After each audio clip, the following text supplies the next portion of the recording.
नमस्कार दोस्तों, हमारे न्यूज़ यूट्यूब चैनल में एक बार से फिर लेटेस्ट अपडेट लेकर आप लोगों का हार्दिक स्वागत है। तो 7th डीए हाइक अपडेट लेकर हम आप लोगों के साथ हाजिर हुए हैं।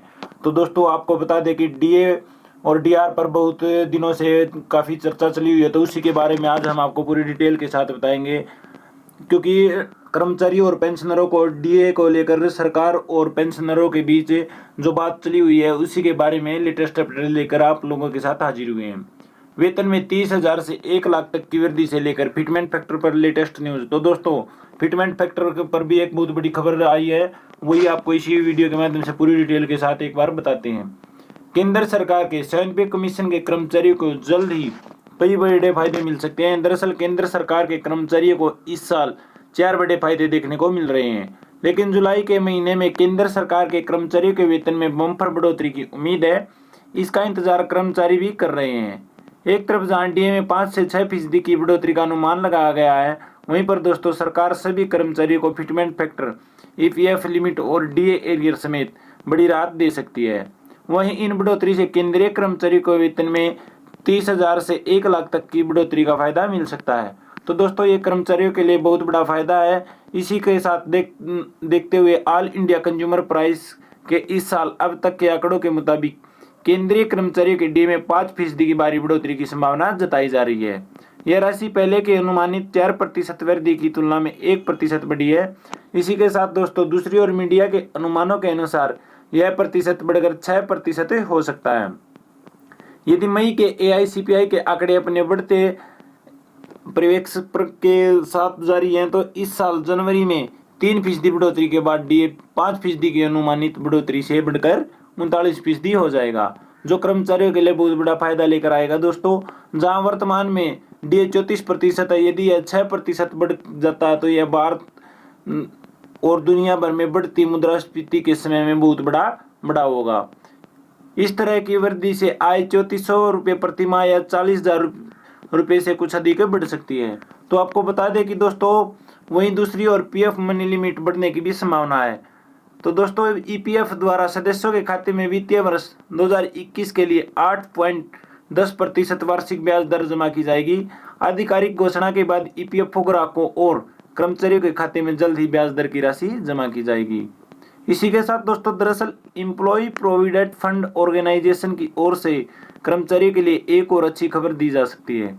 ईपीएफओ के तहत वेतन की अनिवार्य सीमा को भी बढ़ाया जा सकता है। आपको बता दें कि फिलहाल यह सीमा 15,000 है, जिसे बढ़ाकर 21,000 करने पर विचार किया जा रहा है। अगर यह दोस्तों 21,000 बढ़ जाती है तो कर्मचारियों को फायदा ही फायदा होगा। इसके लिए एक उच्च स्तरीय बैठक में प्रस्ताव भेजा गया है, लेकिन दोस्तों वित्त मंत्रालय को भेजे गए प्रस्ताव पर सहमति बनी है कि प्रस्ताव पर सहमति मिलते ही 75 लाख कर्मचारियों को इसका लाभ मिल सकता है। हालांकि अभी तक सरकार की ओर से ईपीएफ पेंशन की सीमा बढ़ाने को लेकर कोई आधिकारिक घोषणा नहीं की गई है।